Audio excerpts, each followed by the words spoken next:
welcome Ms. Mosey to Must See, and I am extremely happy today because that was an absolutely beautiful game by the Cowboys. The Cowboys win 38-3, and I know what a lot of you are going to say. You're going to say it was just the Patriots, Mac Jones. Who are they? They're nothing special. Once again, I need to remind you that you play who is in front of you. Doesn't matter who somebody is. Doesn't matter what their record is. At the end of the day, the NFC East is a beast of a division, and if you're losing to simple teams, you're looking to miss the playoffs. You have to win every game. Also, this is the NFL. They're all pros. They're all getting paid. They're $1 million players. You've got to play. And that's what they did today. And I will say that the player of the game is Deron Bland. Deron Bland had an excellent game, an absolutely excellent game. Can't really complain about nothing that he did. He had a few mistakes last week, but once again, Trayvon Diggs got hurt last week, and they had to kind of come up with a game plan late on that. So when you do that, chemistry is going to be off. I talked about the chemistry being off, but once again, he looked great today. I am a big Deron Bland fan. He had 2 interceptions. He had 1 for touchdown. And honestly, he should have had another interception that he dropped. And honestly, that one too, if he doesn't trip up his feet on the receiver, that was another pick 6. But yeah, we're not going to talk about that.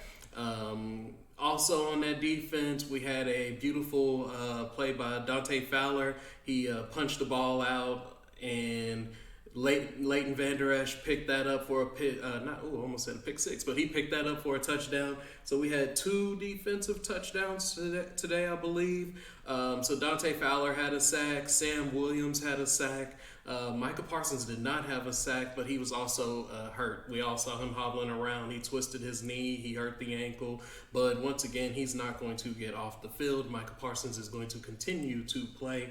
That's what he does. Deron Bland has 8 interceptions since last year. That is that's number 1. That's ridiculous. That's crazy, especially when you're thinking about like a guy like Trayvon Diggs next to him, and Trayvon Diggs was leading in interceptions.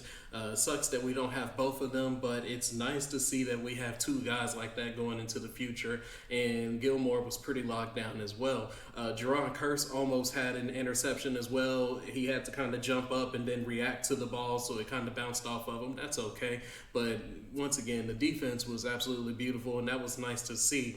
And another thing that is nice to see for, even though it's not a considered top team, is a lot of things at the pro level is chemistry and confidence.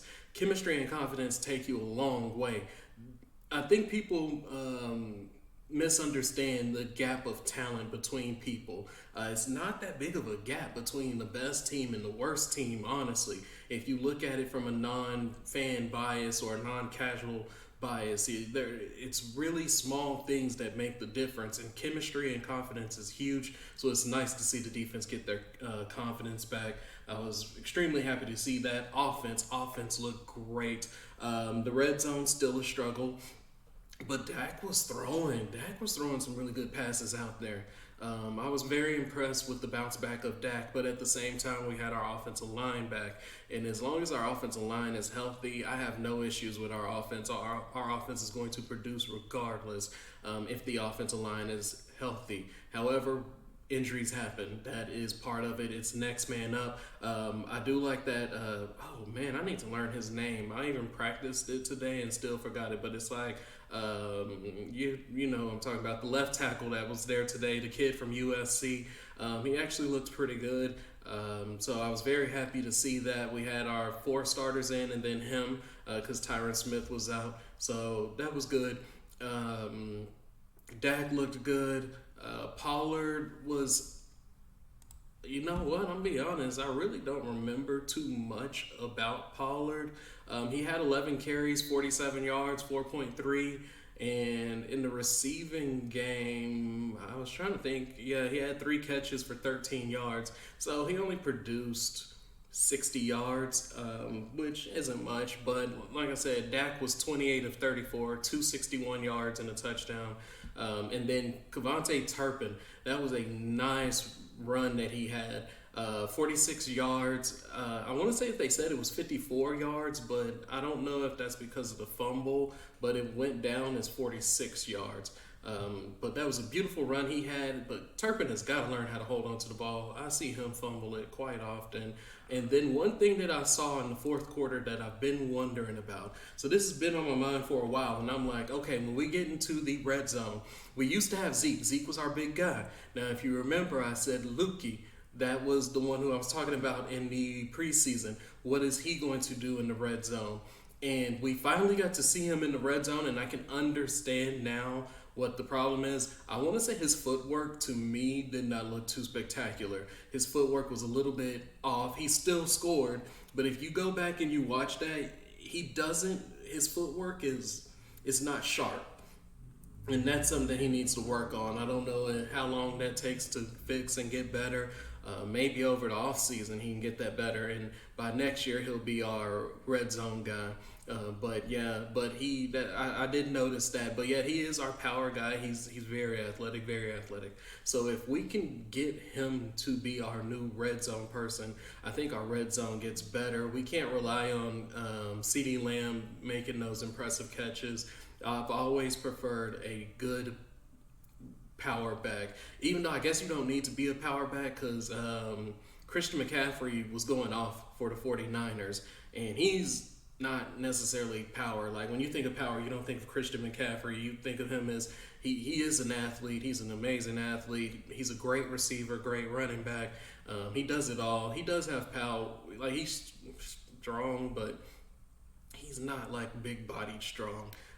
But that's just great vision and great footwork, which is a big part. Like I said, small things in the NFL, vision and footwork is a big thing, which is what I want to see Hunter work on is his footwork. Also, the rookie tight end, Shoemaker, that was that play across the middle.